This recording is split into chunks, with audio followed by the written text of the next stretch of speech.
In a cozy little room lived a boy named Leo. Leo had a secret friend, a fluffy purple monster named Wozzy. Wozzy wasn't a scary monster, he was a worry monster.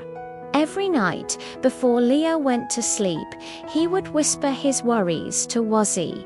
Worries about a tricky math test, worries about being picked last for the soccer team, or even worries about the strange noises the old house made at night. Wozzy would listen carefully, his big, soft ears twitching.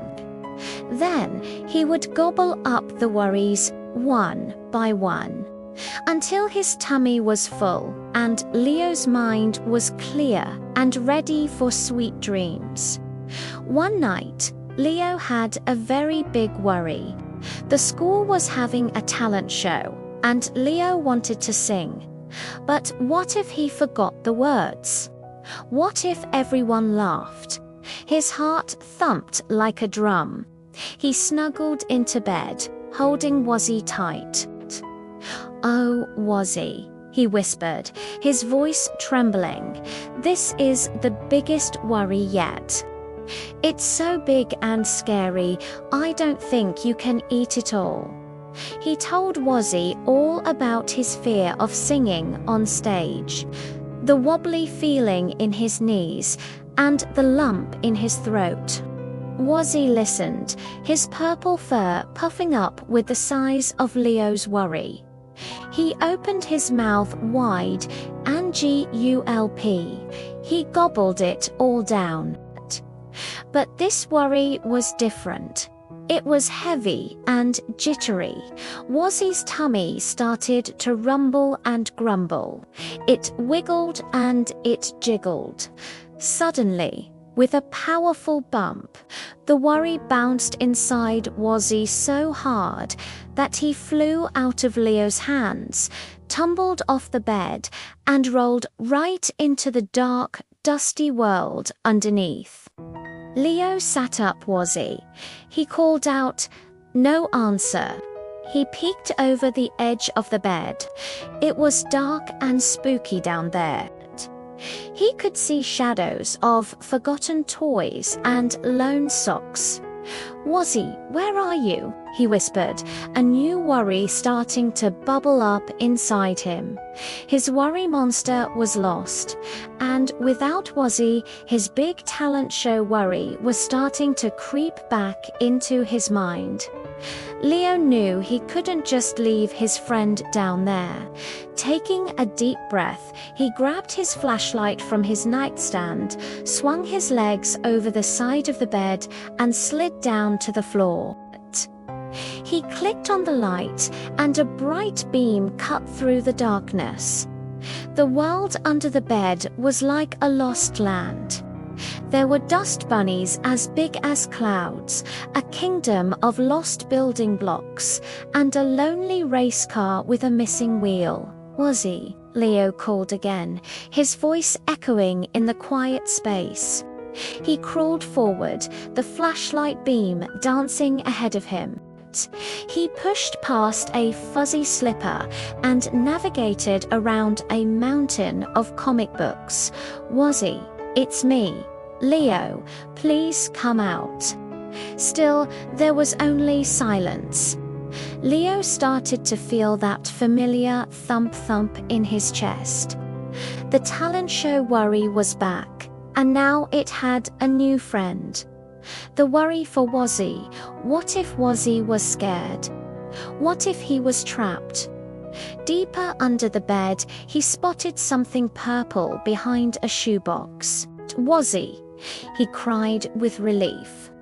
He crawled over and found his little monster curled up in a ball, shivering. Wozzy wasn't his usual self. His fur was droopy, and his big, friendly eyes were filled with worry. The giant worry he had eaten from Leo was too much for him. It was making Wozzy feel shaky and scared, just like Leo had felt. Leo reached out and gently patted Wozzy's back. "It's okay, Wozzy. he said softly. You ate my worry, but now it's making you worried. That's not fair. He scooped the trembling monster into his hands and held him close. I was so scared about the talent show, I gave you a tummy ache. I'm sorry. Cuddling Wozzy, Leo realized something important. Wozzy couldn't make the worries disappear forever. He just held them for a while so Leo could rest. But the worries were still Leo's to face. Holding Wozzy gave Leo courage. He wasn't just worried about himself anymore. He had to be brave for his friend. Okay, Wozzy, he said, his voice stronger now. We have to get this worry out of your tummy. Let's try to burp it out. He patted Wozzy's back gently. A tiny purple bubble floated out of Wozzy's mouth and popped. It was a little piece of the worry. Wozzy looked a tiny bit better. It's working, Leo whispered. He thought about the talent show. Okay, so singing was scary. But he also loved singing. He loved how the music made him feel happy. Maybe the happy part was bigger than the scary part. He patted Wozzy's back again. Another, slightly bigger worry bubble floated out and popped. See, Wozzy. When I think about the good parts, the worry gets smaller. Leo crawled out from under the bed, holding Wozzy tight. He sat on the floor and thought hard. What else am I worried about? He asked himself. That I'll forget the words. Well, he could practice a lot. He could write the words on his hand, just in case. As he came up with a plan, he patted Wozzy's back. Pop! A whole cluster of worry bubbles escaped. Wozzy's fur started to fluff up again. What if people laugh? Leo continued. He looked at Wozzy, who was now watching him with his big, curious eyes. Well, my mum and dad will be there, and they'll cheer for me no matter what. And my best friend, Mia, will be there too. They won't laugh. Pop, pop, pop. The bubbles were coming faster now. Wozzy even let out a small, happy gurgle. Leo realized he didn't need Wozzy to eat his worries. He just needed to talk about them and break them down into smaller pieces. He could face them himself. He looked at the little purple monster in his lap. Wozzy wasn't just a worrier, he was a worry listener. And by listening, he helped Leo find his own bravery. With one final gentle pat, the biggest bubble of all floated out of Wozzy's mouth. It shimmered for a second before pop. It vanished. Wozzy shook himself, his fur now perfectly fluffy and his tummy perfectly calm. He blinked his big eyes at Leo and gave a happy squeak. He was back to his old self. Leo hugged him tightly. Thank you, Wozzy, he said. You helped me see that I'm braver than I think. He climbed back into bed, placing Wozzy safely on the pillow beside him. The big, scary talent show worry was gone.